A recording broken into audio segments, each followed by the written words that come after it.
It was a great way to network, get to know other people as a person starting out in my career, getting to know other communicators. So I'll tell a quick story about picking up the phone, because my career dates back before the day really of the internet and even email. And this goes back to when I was in Edmonton. And IABC has always billed itself as a worldwide network of communicators. And when I was living in Edmonton, my wife and I wanted to relocate to London.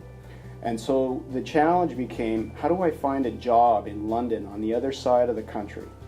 And in those days, there was something called the World Book. And every member of the IABC around the world had a listing in this book. It was like a good old-fashioned phone book. And what I did one day is I took a day off work, I went home, and I started making cold calls to people involved with the IABC here in London. And I started calling executive members. I made a call to a fellow named Scott Bonikowski, who was the president of IABC at that time. Very friendly guy, didn't know me from Adam.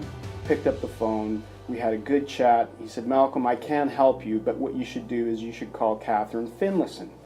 Catherine Finlayson will be a name that many IABC members recognize. Catherine sadly passed away here recently, but she was a president, or a past president of IABC at that time. Called Catherine. Great conversation. Love to help you, Malcolm.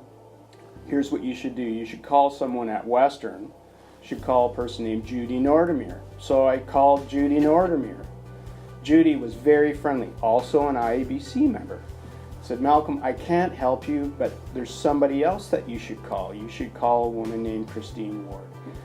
Christine Ward was my connection to getting a job at Western. Christine worked here. She too was an IABC member. And coincidentally, or perhaps ironically, she and her husband were in the process of relocating to Alberta. And so she was vacating a position. She said, you should talk to my boss. I talked to her boss, Carol Stinson, who I think once upon a time was an IABC member. She said, Malcolm, you should come to London, we'll have an interview. And here I am. It's the professional networking where you get the greatest value out of IABC, and especially when I got involved with the executive, I got to really develop some great friends. Colleagues that you could pick up the phone, exchange email with to get ideas, and commiserate on some of the challenges that you face day to day as a communicator.